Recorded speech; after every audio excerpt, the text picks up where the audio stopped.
are lithium batteries safe and smoke alarms? To answer your question, David, yes, for the most part, with a few exceptions, these batteries are very safe and you don't have much to worry about as it pertains to them being in the smoke alarms. Upon purchase of your new smoke detectors, check back in with that manufacturer. Make sure that your information is gathered and collected by them. That way, if there is a recall or if there is a safety message, you're being made aware, because that's important, especially with the newer technology these days. And it's not just with smoke detectors, it's with everything.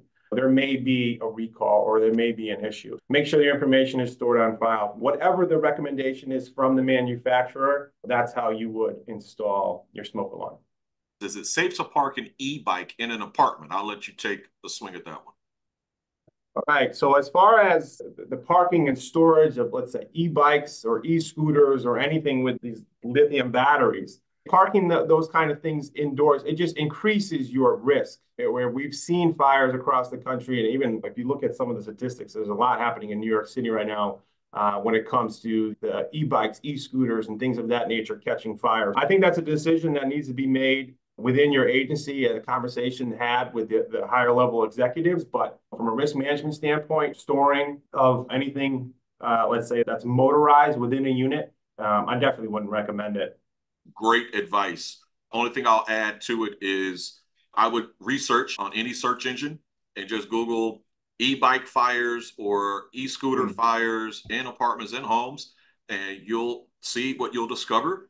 And then also, I would consult with your legal representation. Two questions that we currently have in the queue. One is, should the carbon monoxide detector be just set up alone as its own unit itself to be more effective, or the smoke detector combination okay?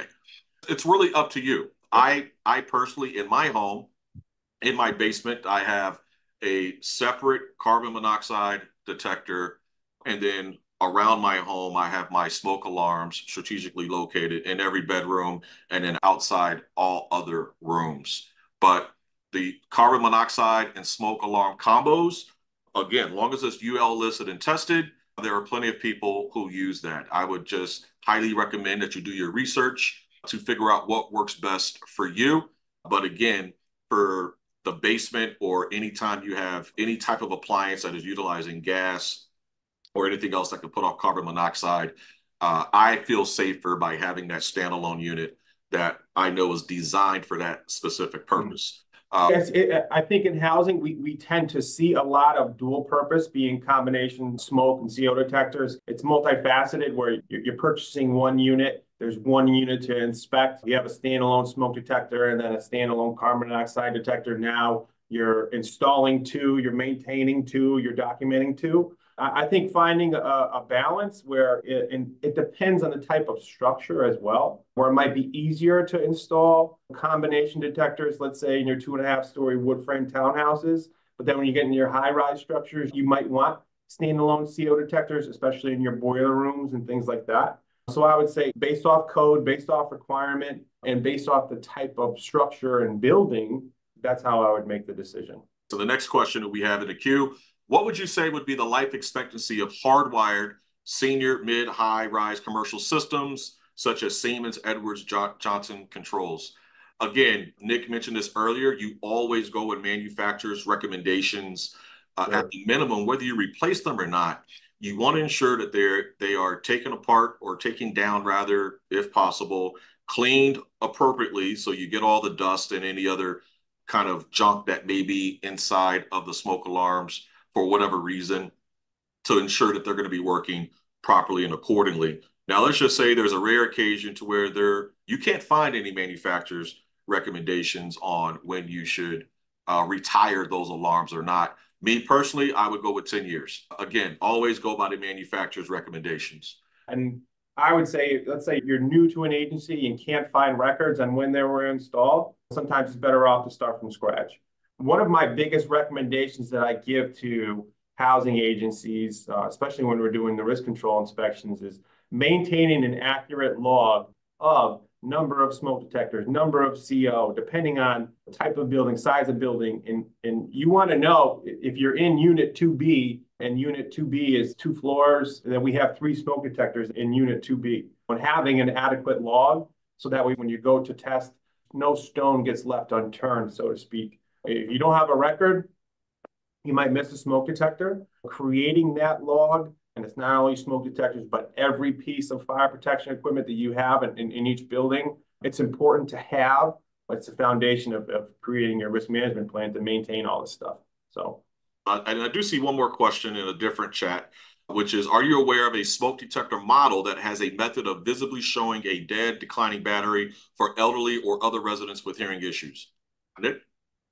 I know, and it's working in my community, there is a structure that has visually impaired residents along with hearing impaired. So there are different types of fire protection measures from different manufacturers that key in on whatever sensory loss that an individual or a population may be missing. There are smoke detectors that the alarms can give. I don't know the right word for it, but almost like you could feel vibrations versus hearing an actual audible alarm. Alarms will be tandem with strobe. So maybe if someone's visually impaired, they might be able to see a bright white light. If you're dealing with a resident population that may have either a disability or an impairment, there are manufacturers that specifically make, whether it's audio or visual types of fire protection devices for people with sensory issues. And also, that's another prime example of partnering with your risk department within your organization, as well as your legal counsel. A great example of what can occur when you partner with other departments within your particular agency for the best outcome of your residents. Yeah. So, and Nick, we do have, looks like 2 questions. Is there a way to know when a resident has removed a smoke detector or removed the battery? Absolutely. That's found when you do your inspection. So hopefully you're getting into the apartments, hopefully at least once a month, but that's how you can see if they have compromised the smoke alarm or removed the battery. If there are interconnected smoke detectors, a lot of times if they're wired together, if one detector is missing within the system, then it would cause the other detectors to go off. Granted, if it's just a local detector and it's battery operated, it's in one spot, the only way you're going to know is boots on the ground and getting in their unit. But there are different types of systems that can alert you if a smoke detector has been tampered with or there's low batteries and things of that nature. And then last question we have is, any advice or suggestions if there is a fire that occurred and your particular building has asbestos? How do you work with the residents in regards to their contents? We do not insure their contents. So how do you work with them to compassionately try and salvage small things? Is there a liability to us for throwing their contents out without their written permission? Great question, and there's not an easy answer to it. As I mentioned before, it's not uncommon for people to lose absolutely everything and only have the clothes on their back at the time of the fire. Also, as it pertains to salvage, a lot of times firefighters will try to move all the furniture in the room to the center of the room and throw a salvage cover over it to protect it from any water that may be falling from upper floors and protect it from any further smoke damage. So that's the property conservation piece. But to answer your question specifically, if there's known asbestos in the building, what is kept, what is thrown out, again, that's going to be a question for your attorneys that they're going to have to answer for you. And you come up with specific protocol for your jurisdiction. A lot of times the fire department may even say, you cannot go back in for whatever reason, or you cannot go to this area of the building outside or inside because of some type of hazard. So sometimes that choice is made for you by the authority having jurisdiction or the local fire department. And those other instances to where it's a gray area, just check with your lawyers to see what they recommend.